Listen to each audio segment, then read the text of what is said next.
Bonjour Karina Rosenfeld, nous sommes ravis de vous recevoir. Pouvez-vous vous présenter en quelques mots pour nos auditeurs s'il vous plaît ?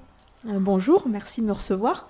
Eh bien, je suis donc Karina Rosenfeld, je suis autrice dans les littératures de l'imaginaire pour la jeunesse, mais pour plusieurs tranches d'âge. Donc ça va de 8 à 88 ans. Et qu'est-ce qui vous a poussé à devenir auteur ?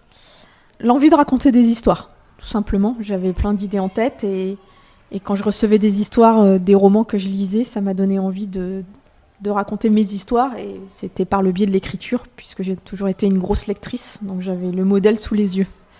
Et pourquoi avoir choisi le genre du fantastique ou de la science-fiction ? Et d'ailleurs, pourquoi vous adressez-vous à la jeunesse en particulier ? Alors pour le genre fantastique, science-fiction, fantasy, c'est parce que j'ai baigné là-dedans depuis toute jeune et que j'aimais ça aussi. On m'a pas forcé à aimer cet univers, mais j'ai grandi dans une famille où on lisait déjà beaucoup de science-fiction et on était très imprégnés d'imaginaire. Donc je suis tombée dans la marmite très tôt.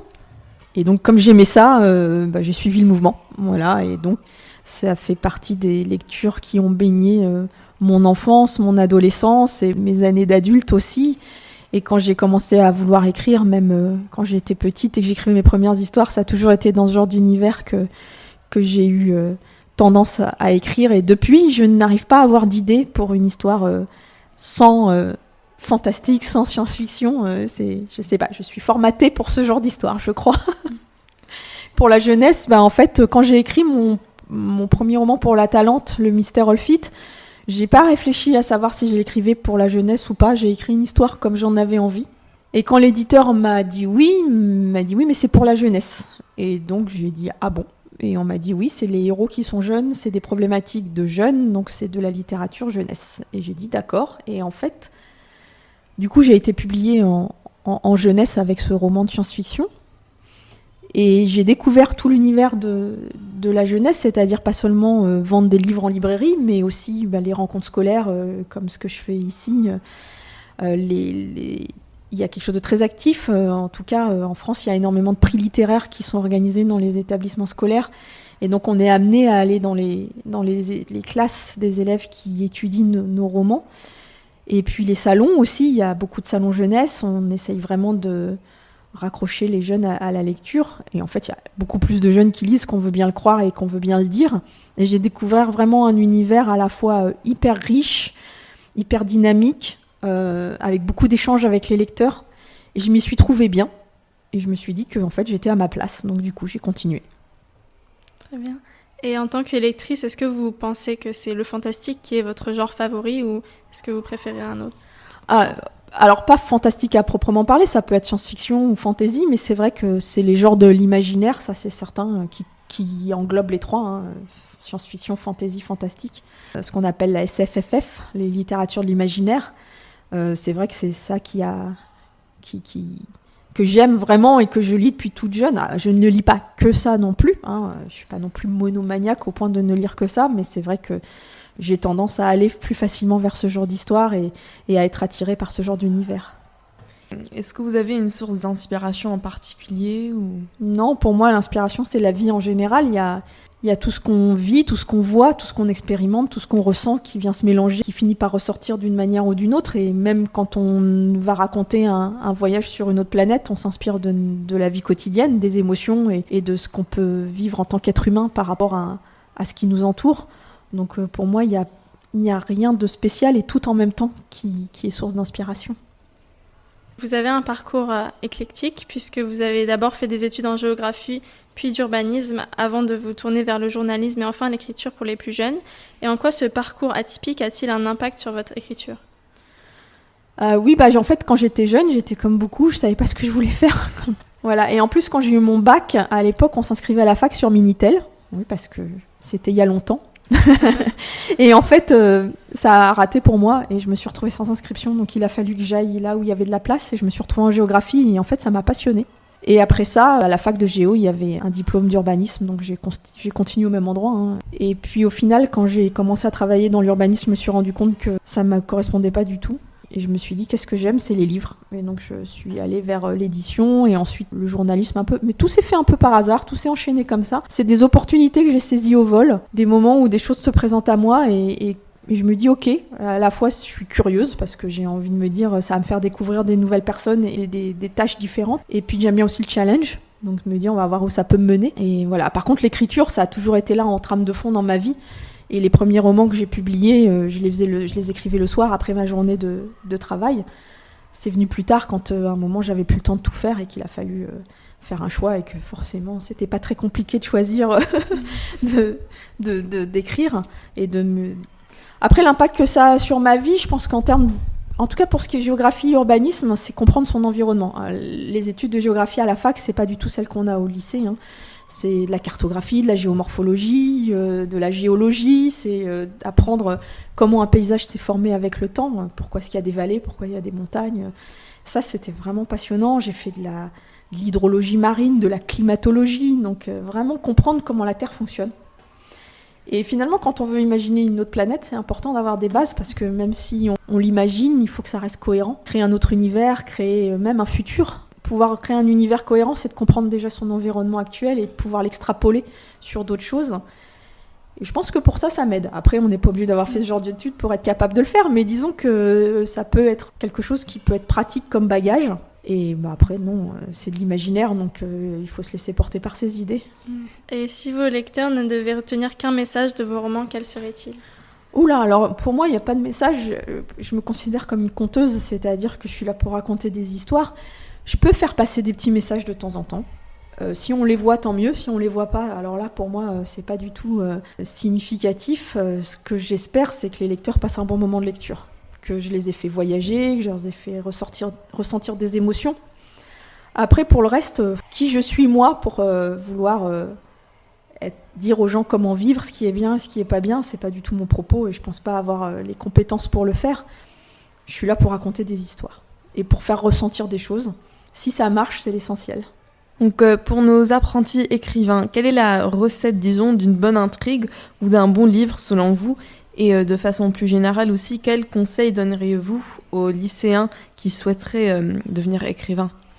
Alors pour moi, dire qu'il y a une recette pour une bonne intrigue, c'est impossible. Parce que ça veut dire dans ces cas-là qu'on formate l'écriture et que tous les livres finissent par se ressembler, donc ça n'a strictement aucun intérêt. Il y a autant d'écriture et de façons de raconter une histoire qu'il y a d'auteurs. Et c'est ça qui fait que la littérature peut être aussi riche. J'aime pas trop plaquer des schémas déjà tout faits, j'aime pas les cases, j'aime pas les choses un petit peu trop rigides. Donc pour moi, cette question se pose pas. Je pense qu'une bonne intrigue, elle dépend des sensibilités à la fois de l'auteur, mais aussi du lecteur. Et c'est pour ça qu'il y a des livres qui sont aimés par certains et pas aimés pour d'autres, parce que tous les goûts sont dans la nature et qu'il n'y a pas une intrigue type. Et si on devait arriver à ça, je pense que ce serait très très triste. Donc un bon livre, pour moi, il n'y a pas de code. Voilà, il y a des choses qu'on va aimer et un bon livre pour un autre sera un mauvais livre pour quelqu'un d'autre. Donc ça, c'est vraiment tellement subjectif et personnel que je pense qu'on ne peut pas donner de conseils définitifs. Par contre, pour ce qui est des conseils que moi je peux donner, il y a plusieurs choses. La première, c'est que si on a envie de devenir un écrivain un jour, la première chose, c'est d'écrire. Déjà, ça peut paraître bête, mais comme il n'y a pas d'études et de diplômes d'écrivain, on apprend sur le tas. Et la seule façon d'apprendre, c'est de le faire, hein, et de se mettre au travail et donc d'écrire. Et sans se mettre de pression, je veux dire, il y a des tas de choses que j'ai commencé, que j'ai jamais terminées quand j'étais jeune. Il y a des tas de genres auxquels je me suis essayée, des nouvelles, des poésies. Si je devais remettre la main dessus, ce serait certainement très mauvais. Mais c'est pas grave, parce que tout ça, ça m'a permis d'être déjà une première étape d'entraînement. Et je pense que c'est ça qu'il faut. Et c'est ça qu'il faut aussi pour trouver sa voix, la voix d'écriture. Quand j'écris, j'écris pas comme je parle. J'ai une voix quand je parle et j'ai une voix quand j'écris. Et heureusement que j'écris pas comme je parle, sinon ce serait pas terrible. Et il faut trouver sa voix d'écriture, VOX. Hein. Et ça se trouve avec le temps. C'est-à-dire, à force d'écrire, on va ciseler et on va écrire des choses qu'on n'aime pas. Et on va se comprendre que ça, c'est pas notre bonne voix. Et puis d'un seul coup, on va écrire autre chose. Et là, on se dit, ah, mais là, je me sens plus à l'aise. Là, c'est mon univers. Là, c'est la voix. Et la voix peut changer avec le temps. Hein. On évolue, on vieillit, on mûrit. Mais en tout cas, trouver sa voix. Donc écrire autant qu'on veut. Plein de choses.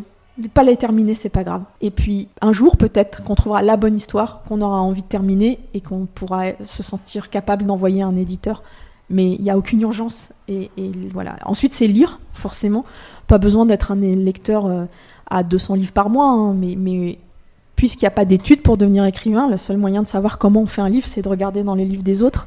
Donc voir comment est fait un dialogue, une scène de description, une scène d'action, comment sont découpés les chapitres, comment est structuré un texte, comment on coupe une action, comment on arrive à la fin d'un chapitre et comment on en commence un autre. Et ça, c'est souvent en lisant les livres des autres. Ensuite, je pense que le troisième conseil que je peux donner, c'est s'éclater. Il faut que ça reste du plaisir. Je pense que si c'est une contrainte, si c'est difficile, si on s'impose trop de choses, ça se sent dans l'écriture et pour le lecteur, c'est plus un plaisir de le lire non plus. Si on prend plaisir à l'écrire, on sait qu'on donnera du plaisir à la personne. Et même le jour où ça devient un métier où il y a peut-être plus de contraintes professionnelles, il faut que ça reste un plaisir, à mon avis. Si on perd ce plaisir, on perd tout. Et ça, c'est ce que je dis tout le temps, c'est éclatez-vous, quoi. Éclatez-vous à écrire, écrivez ce que vous avez envie, et peut-être qu'un jour vous allez relire et vous allez rigoler en disant mais qu'est-ce que c'était mauvais, mais c'est pas grave, vous l'avez fait, et ça sera toujours une pierre en plus à votre édifice. Donc le plaisir avant tout, la passion, et voilà, amusez-vous, quoi. Et quels sont vos autres hobbies en dehors de l'écriture ? Alors je lis, moins qu'avant malheureusement, mais je continue à lire. Je fais de la musique, enfin j'essaye d'en jouer un petit peu, j'ai fait beaucoup de musique quand j'étais jeune, j'étais à l'école nationale de musique, et donc j'essaye de continuer à jouer un petit peu. Je fais de la sculpture, j'ai un atelier sculpture tous les jeudis après-midi, donc je patouille dans l'argile, j'adore ça. Voilà. Je prétends pas être douée, mais en tout cas, je prends du plaisir à le faire. Et le voyage, j'adore voyager, j'adore découvrir le monde. On a une planète tellement riche d'humanité et de paysages divers et variés que tant que je peux en découvrir, je suis heureuse. Voilà, donc je suis très heureuse d'être là parce que c'est un coin du monde que je connaissais pas. Quels sont vos projets à venir et pourrait-on avoir un détail exclusif sur vos prochains livres ? Alors là, le projet sur lequel je suis en train de travailler, c'est le tome 3 de Monstre Hôtel. Donc c'est une saga que j'ai écrite pour Gulfstream Éditeur. Le tome 1 est sorti en septembre. Le tome 2 est terminé. Il part à l'imprimerie début février. Et le tome 3, je suis en plein dedans. Voilà, donc là c'est mon projet actuel. Ensuite, je suis supposée écrire un tome 4, mais je vais faire une pause dans l'écriture de Monstre Hôtel parce que j'avais un autre projet qui est présenté à un éditeur, qui est un nouveau roman de science-fiction sur les mondes parallèles, les univers parallèles. Donc sujet un peu compliqué. Et là, les mondes parallèles, ouais, il va y avoir à la fois un peu d'environnement et à la fois, j'espère, un message un peu humaniste. Voilà, donc j'ai hâte de m'y mettre parce que c'est une histoire que j'ai depuis un moment en tête et qui se construit en parallèle de ce que j'écris à côté. Et j'ai hâte de partir dans ce nouveau voyage. Après avoir lu Je peux te voir, votre roman, je me suis posé la question du personnage du pater. Est-il inspiré par quelqu'un en particulier ? Ah non, aucun de mes personnages dans aucun de mes romans n'est inspiré par quelqu'un en particulier. Ils sont tous imaginés complètement. Et qu'est-ce qui vous a poussé à écrire un livre basé sur la vision à distance ? Alors, j'ai pas voulu écrire un livre basé sur la vision à distance. En fait, j'ai été démarchée par un éditeur pour écrire un thriller. Et alors, c'est pas du tout mon univers, le thriller. Alors, pas du tout. Donc, au début, j'ai dit non. Et il m'a relancé en me disant, mais si, mais tu peux aussi écrire un thriller fantastique. Alors, je dis, alors là, c'est un peu plus mon domaine, parce que, voilà. Et en même temps, j'étais quand même très hésitante, parce qu'encore une fois, le thriller, j'avais pas d'idée. Et en fait, un jour, j'ai eu une conversation avec une amie qui m'a parlé de ça, de la vision à distance, et qui m'a parlé de Joseph McMonagall, dont je fais mention dans le livre, qui est une personne réelle, qui a été agent pour la CIA pendant 30 ans et qui a fait de la vision à distance pendant 30 ans pour la CIA. Et je me suis dit, c'est quand même incroyable, parce que, et je sais pas du tout de convaincre les gens d'y croire ou pas, je suis pas là, c'est juste un élément fantastique dans mon histoire. Mais je me suis dit, pour qu'il le garde pendant 30 ans, c'est qu'il devait être quand même assez content des résultats de ce qu'il ramenait de cette capacité. Je pense qu'ils n'auraient pas gardé un type pendant 30 ans s'il avait fait n'importe quoi.